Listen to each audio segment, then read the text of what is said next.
Hello everybody! I hope everyone's having a wonderful day. So today I'm going to be showing you how you can use logarithms to deal with exponential terms such as this in terms of big O. So first I'm going to start off by proving for you that 2 to the n is big O of 3 to the n. And I'm going to show you, based on the argument I use, how I can generalize this to any two exponents that one is less than the other. Okay, so let's get started. What do I usually do? I usually say what I'm going to do, the game plan. So let us find constants.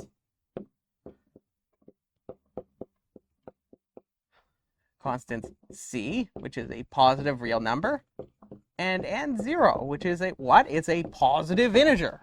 Yeah, yes, don't forget that. It's very important.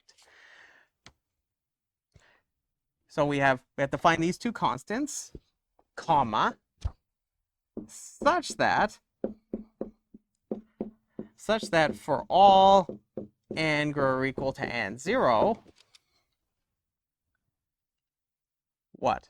2 to the n is less than or equal to c times 3 to the n. Now, I'm going to use the strategy I did last time, but you're going to see how I'm going to make a little twist on it. So I'm going to pick c is equal to 1.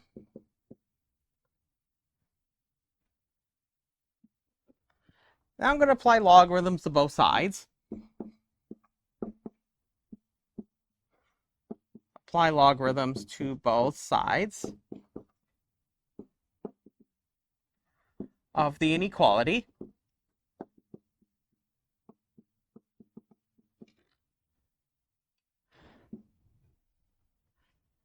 Then we need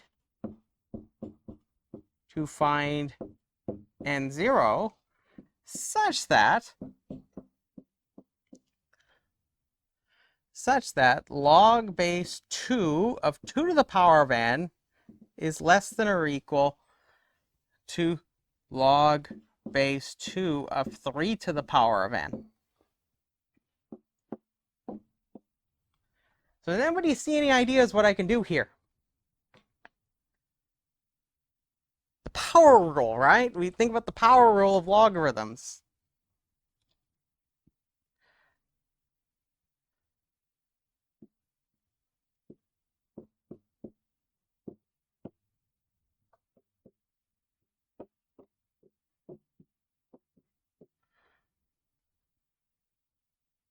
By the power rule of logarithms, log base 2...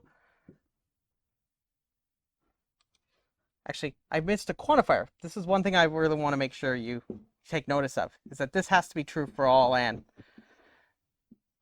For all n greater or equal to n0, right? Don't forget your quantifiers.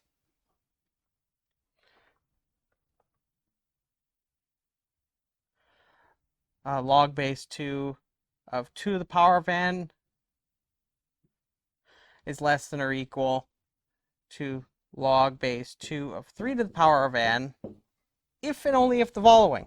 If and only if n times log base 2 of 2 is less than or equal to n times log base 2 of what? Of 3.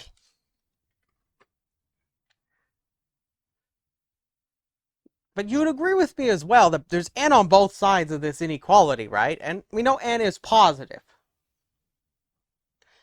So I can simplify this even further.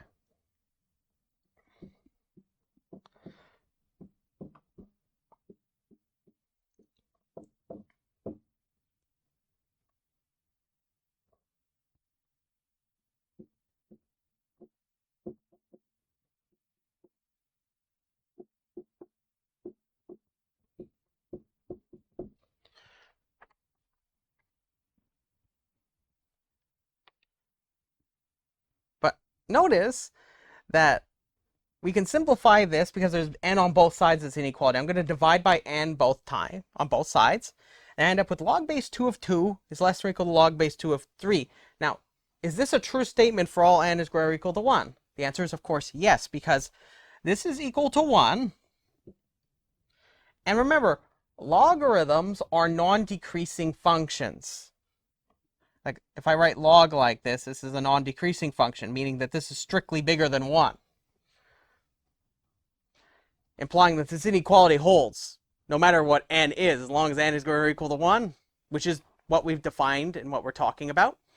This is the smallest possible n0 I can use. Then that's good. So what should I choose for n0 here? I'm going to choose n0 is equal to 1. Therefore, by the definition of big O,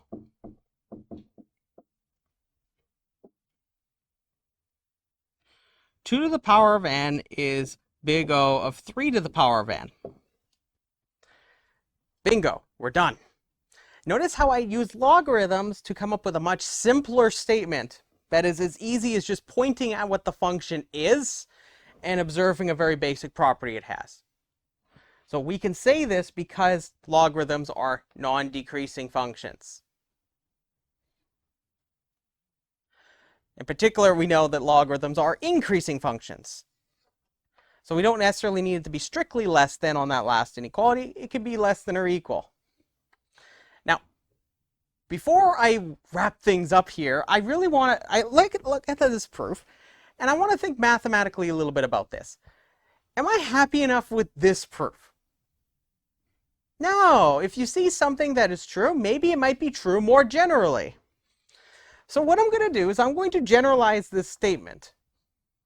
And I'm going to modify what I wrote up here, and I'm just going to show you the importance of writing a clear and concise argument that exposes and uses very simple properties. So I'm going to show you one important thing that usually doesn't get taught enough in mathematics or computer science classes, at least in my opinion. So what if it isn't just L, 2 and 3, maybe I write this as L and U, where L and U, these are positive real numbers, where L is strictly less than U. So now what I'm going to do is I'm just going to walk you through the same argument I did before and see if I can make the exact same argument just with the small changes.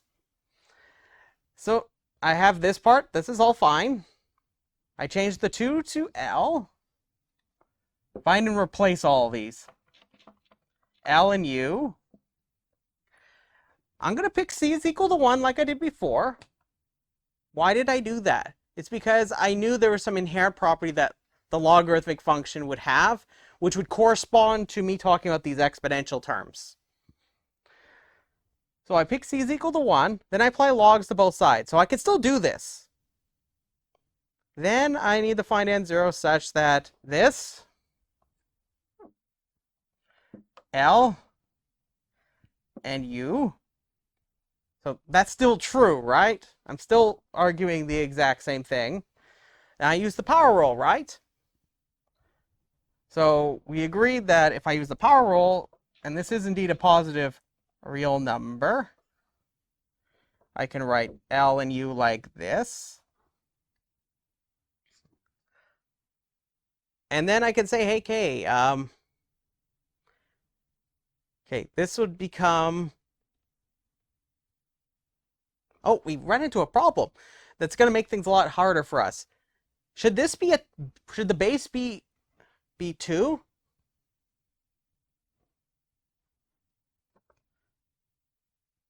No, it should be, we should maybe try to make it L.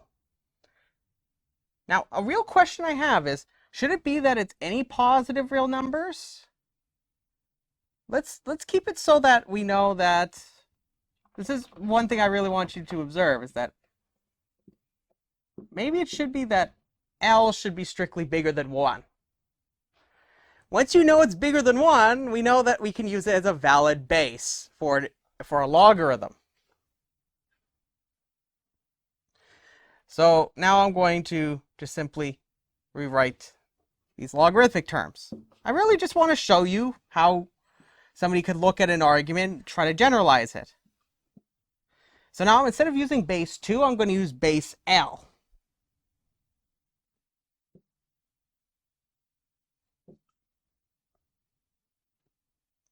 So now notice that log base L of L is what? It should be 1. Just like I had log base 2 of 2. And when I simplify this, I get the exact same setup. The only difference is I'm taking logarithms base L instead of base 2.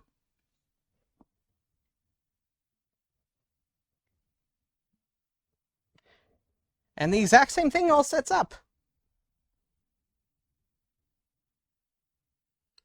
Just as a reminder, the reason why we need L to be bigger than 1 is because logarithms are defined such that they're not equal to 1. And typically when we're interested in these exponential functions like this, they usually have it where the base of the exponent is greater than 1. So I wanted to come up with a theorem that meant something for somebody. So, or at least it was much more interesting than the original statement. So now notice that I can pick what L and U are. They could be 2, they could be 3, it could be pi, it could be 5, it could be any two positive real numbers strictly bigger than 1, where the lower number is on the left-hand side and the higher number's inside the big O there. Does everybody see how I just generalized this argument? So that I don't actually have to have that very specific little thing. I've given you actually a recipe for how you can treat any two like this by using a simple argument like this. And you'll notice very simply that all it really relies on, like I said, just invoking properties of logarithms. Is that wonderful? So that being said, I want to thank you very much and have yourself a beautiful day. I'll see you later.